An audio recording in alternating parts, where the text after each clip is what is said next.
Emma Parker had always believed that love was meant to conquer everything.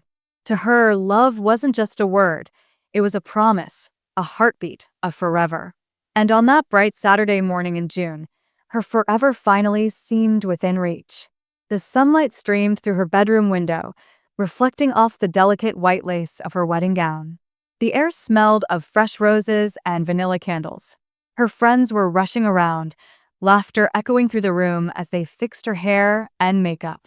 Emma looked at herself in the mirror and smiled, not because she looked perfect, but because she was marrying Ethan Miller, the man who had been her best friend, her strength, and her home. Her phone buzzed with a message. It was from Ethan. "I'm on my way, love. Can't wait to see you walking down the aisle." She blushed. Those words made her heart flutter every time. Everything felt right. Everything felt like it was meant to be. But fate had its own plans. At exactly 11:45 a.m., Emma's phone rang again. This time it wasn't Ethan's cheerful voice. It was a stranger, a trembling voice she didn't recognize. "Ma'am, there's been an accident. The driver's name is Ethan Miller." The world froze. The laughter stopped. Her bouquet slipped from her trembling hands, hitting the floor with a dull thud. She couldn't even remember how she got into the car. All she remembered was the blaring siren of the ambulance in front of them, the smell of smoke when they reached the crash site, and a glimpse of Ethan's car, twisted, broken, surrounded by flashing red and blue lights. By the time she reached St. Luke's Hospital, her white dress was stained with tears and dirt. She ran through the cold corridors, searching for him. When she saw him, lying motionless under the harsh white light, her breath stopped. Ethan's face was pale, covered in bruises. Tubes ran across his chest, machines beeped rhythmically, keeping him alive. A nurse tried to hold her back, but Emma fell to her knees beside his bed. "Ethan, it's me," she whispered, her voice cracking. "You promised me forever, remember?" The doctors said he was alive, barely. Head trauma, multiple fractures, coma. Lucky to be alive, they said.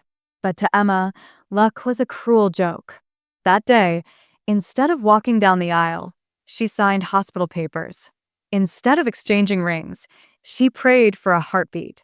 Days turned into weeks. The wedding photos, once meant for joy, now felt like ghosts of a life that never happened. The bouquet dried up in her hands. Her dress hung in the corner, untouched, like a memory she couldn't bring herself to fold away. Every evening after work, Emma went to the hospital. She sat by his bed, talking to him as if he could hear every word. "Remember our song, Ethan?" she'd whisper softly. "You used to say it felt like home." She played on her phone a slow, tender tune, and imagined him smiling like he used to. Sometimes she read him letters, sometimes she told him about her day, and sometimes she just sat in silence, holding his hand. The nurses began calling her the waiting bride. They admired her strength, though none of them truly knew the ache she carried every second. One night, as she was about to leave, she felt a faint movement. His fingers twitched. Her heart raced. She pressed the call button, tears spilling from her eyes. But the doctor said gently, "It's just a reflex, Emma. I'm sorry." She didn't care. She believed. If love could move mountains, maybe it could wake him too. Summer turned into autumn. The golden leaves outside the hospital window danced in the wind, the same way they had during their first date at the park years ago. Emma remembered that day vividly. Ethan had been shy, fumbling with his coffee cup when he first told her he loved her. "I don't know if I'm saying it right," he had laughed, "but I think you're the one I want to build my whole life with." And she had smiled, that same soft smile that now lived only in photographs. As winter approached, the hospital became colder, quieter. Christmas lights blinked faintly in the lobby, but for Emma, the world had lost its color. Every morning she'd stop at the flower shop near the hospital, buying a single white rose for Ethan. The shopkeeper never asked why. Her eyes told the story every time. One snowy morning in January, she arrived with a cup of coffee and a small silver ornament, a heart-shaped piece that read, "Our first Christmas together." She placed it on the table beside his bed and smiled weakly. "Ethan, it's Christmas week," she whispered. "You promised we'd decorate the tree together this year. Remember?"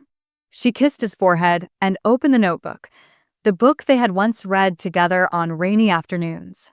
Her voice trembled halfway through a chapter. And then, the monitors started beeping faster.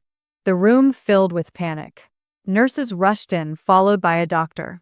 Emma stepped back, her hands shaking, her heart screaming silently. She watched as they tried to bring him back, calling his name, pressing against his chest, doing everything they could. But after what felt like forever, the doctor turned to her with tears in his eyes and whispered, "I'm so sorry." The world fell quiet again. For a long time, Emma didn't move. She stood there, frozen, staring at the man who was supposed to be her husband, her forever. The world outside continued as if nothing had happened. Cars honked, people laughed, the snow kept falling, but inside that hospital room, time had stopped. The doctors gently asked her to leave, but she couldn't. She sat beside his bed for hours, holding his cold hand, whispering through her tears. "You were supposed to wait for me, Ethan. We were supposed to grow old together."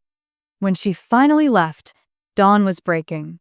The first rays of sunlight touched the frozen streets, and for a moment, the world looked peaceful, cruelly peaceful. 3 days later, Ethan was buried at the small church they had chosen for their wedding. Emma wore the same white dress, not out of madness, but devotion. Some people whispered, others cried. But Emma didn't care. As she walked toward his grave, her veil fluttered in the cold wind. Each step felt like a vow unspoken, a promise unfinished. At the graveside, she knelt down, placed her bouquet, the same flowers she was meant to carry on her wedding day, and whispered softly, "I take you, Ethan Miller, to be my forever in this life and the next." Her voice cracked. Tears streamed down her face, freezing against her cheeks. A gentle wind brushed past her, soft, almost like a touch. Some said it was the winter breeze, but Emma knew better. Weeks turned into months. The wedding invitations remained in a box under her bed, untouched. Her ring stayed on her finger, a circle that bound her not to the present, but to a love that had crossed into eternity. At night, she often found herself replaying their memories. The time he took her to the lake and taught her to skip stones, the way he'd whisper, "I love you," against her hair, the sound of his laugh that used to fill every quiet room. And then, silence. Always silence. One evening, about a year later, Emma drove aimlessly through the town. The radio played soft love songs, the kind she used to sing along to. She stopped by a small coastal village, a place she and Ethan had once dreamed of visiting after the wedding. There, she saw an old shop for sale, cracked windows, faded paint, but sunlight spilling in through the glass. Something inside her whispered, "Start again." So she did. She bought the shop, painted it white, and filled it with flowers. White roses, daisies, lilies, every bloom that once meant love in their language. Above the door, she hung a simple wooden sign that read, "Rose Ethan's Garden." Every morning, she placed a single white rose by the window, a quiet message to the man she still loved. People in town soon grew fond of her gentle spirit. They said her flowers seemed to last longer, smell sweeter, as if they carried something magical. Sometimes customers would ask about the name. Emma would smile softly, her eyes distant, and say, "It's named after someone who taught me that love doesn't end, even when life does." Years passed. Emma grew older, her hair touched with silver, but her smile remained the same, calm, tender, full of love and loss intertwined. Every year on June 14th, their would-be wedding anniversary, she would close the shop early, drive to the old churchyard, and lay fresh roses on his grave. She would talk to him like he was still there. "Do you remember our song, Ethan? I still play it sometimes. You always said it sounded like forever." Sometimes, as she spoke, a faint breeze would stir the petals, or the wind would carry the scent of roses through the air. And she'd close her eyes, believing, just for a second, that he was listening. One night, many years later, Emma sat by her window, watching the ocean waves crash under the moonlight. Her life had been quiet, lonely to some, but meaningful to her. On the table beside her was an old photo, Ethan in his tuxedo, smiling, holding her hand from the engagement shoot. She traced his face gently with her fingers and whispered, "I'm still waiting, Ethan." She leaned back, closed her eyes, and for the first time in years, felt something warm and peaceful wash over her, like sunlight breaking through the clouds. Maybe it was just a dream. Or maybe Ethan had finally come to take her home. The next morning, the shopkeeper across the street found Ethan's garden still open, the bell above the door softly ringing in the breeze. Inside, Emma sat peacefully in her chair by the window, a smile on her face, and a single white rose in her hand. The rose hadn't wilted, and on the window, faintly drawn in the dust, were the words, "Forever, Ethan and Emma."